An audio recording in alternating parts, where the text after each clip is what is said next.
नमस्कार लिसनर्स, स्वागत है आपका हमारे चैनल डिवाइन हरि पर, जहां हम आपको सुनाते हैं श्रीमद् भागवत महापुराण की अमृतमय कथाएं, जो हमारे जीवन को ज्ञान, भक्ति और वैराग्य के मार्ग पर ले जाती हैं।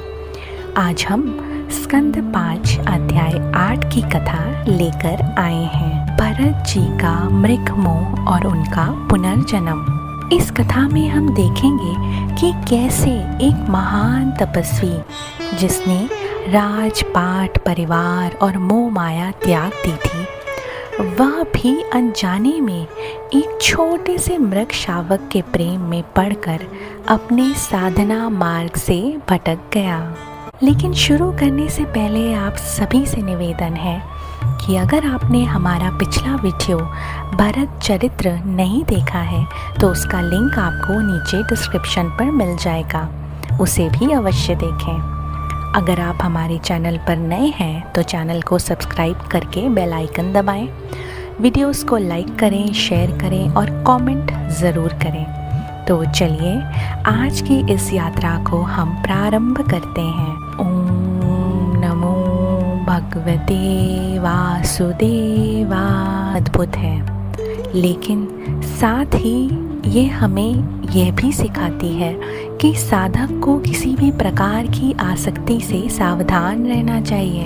एक दिन की बात है, भरत जी गंडकी नदी में स्नान करके नित्य कर्म और जप तप समाप्त कर 3 मुहूर्त तक नदी किनारे ध्यान मग्न बैठे थे। तभी अचानक उन्होंने देखा एक हरिणी प्यास से व्याकुल होकर अकेली नदी का पानी पीने आई। अचानक पास के जंगल में सिंह की भयानक दहाड़ गूंजी। हरिणी तो स्वभाव से ही डरपोक होती है, वह घबरा गई। डर के मारे उसने नदी पार करने के लिए छलांग लगाई, लेकिन उसके पेट में गर्भ था। भय और थकान के कारण छलांग लगाते समय उसका गर्भ गिरकर नदी में बह गया। बेचारी हरिणी अकेली, घायल और थकी हुई थी। कुछ देर बाद वह पास की गुफा में जाकर उसने अपने प्राण छोड़ दिए। भरत जी ने देखा नदी में एक नन्हा सा मृग शावक बह रहा है। उनका हृदय करुणा से भर आया। उन्होंने उस मात्रहीन बच्चे को नदी से निकालकर अपने आश्रम में ले आए। धीरे धीरे भरत जी का सारा मन उसी मृग शावक में लगने लगा। वह उसके खाने पीने का ध्यान रखते, उसे व्याघ्र और कुत्तों से बचाते, उसके साथ खेलते। उनके यम, नियम, जप, तप और भगवान की पूजा सब छूटने लगे। अब उनका मन बार बार सोचता, ये मृग शावक मुझे ही अपना सब कुछ मानता है, मैं इसे कैसे अकेला छोड़ दूं भला। वह उसे जंगल में भी साथ ले जाते। रास्ते में घास देखकर जब वह रुक जाता तो भरत जी उसे कांधे पर उठा लेते, कभी गोद में लेकर, कभी छाती से लगाकर दुलार करते। अगर मृग शावक दिखना बंद हो जाता तो भरत जी बेचैन हो उठते। अरे कहीं कोई भेड़िया, व्याघ्र या शिकारी इसे ले ना जाए। वह उसकी याद में बातें करते, क्या वह फिर लौट कर आएगा और अपनी मनोहर क्रीड़ाओं से मुझे आनंदित करेगा। कभी वह मृग उनके यज्ञ के लिए रखी हुई कुशा खा जाता तो भरत जी उसे डांटते और वह तुरंत शांत होकर बैठ जाता, जैसे कोई ऋषि कुमार हो। समय बीतता गया।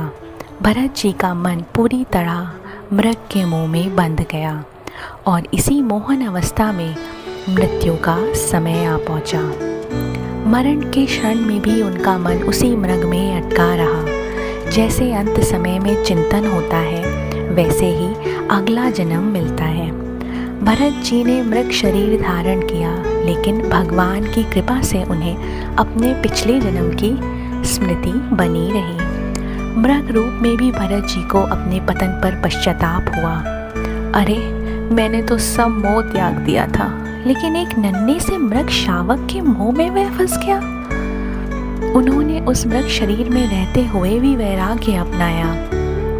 माता मृगी को छोड़ दिया और पुनः गंडकी तट पर ऋषियों के आश्रम में रहने लगे।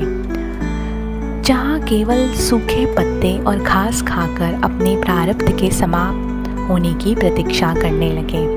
अंततः उन्होंने गंडकी में खड़े होकर आधा शरीर जल में डुबोकर उस मृग शरीर को त्याग दिया। प्रिय श्रोताओं, इस प्रकार महाराजा भरत की ये कथा हमें एक बहुत गहरा संदेश देती है।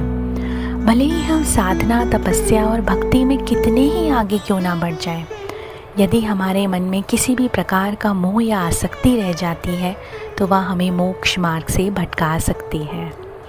साधक के लिए सावधानी अत्यंत ही आवश्यक है। करुणा और दया रखना उचित है, लेकिन उसे आसक्ति में बदलना ये उचित नहीं, क्योंकि वो आत्मिक पतन का कारण बन जाती है।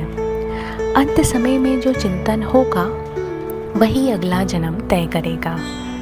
यदि आपको ये कथा पसंद आई हो तो लाइक, शेयर और कमेंट करके हमें बताएं। हमारे चैनल डिवाइन हरि को सब्सक्राइब करें और बेल आइकन दबाएं। पिछली कथा का लिंक आपको डिस्क्रिप्शन में मिल जाएगा। अगले वीडियो में हम अध्याय 9 की कथा लेकर फिर मिलेंगे। तब तक श्री हरि की कृपा आप सभी पर बनी रहे। धन्यवाद। जय श्री हरि।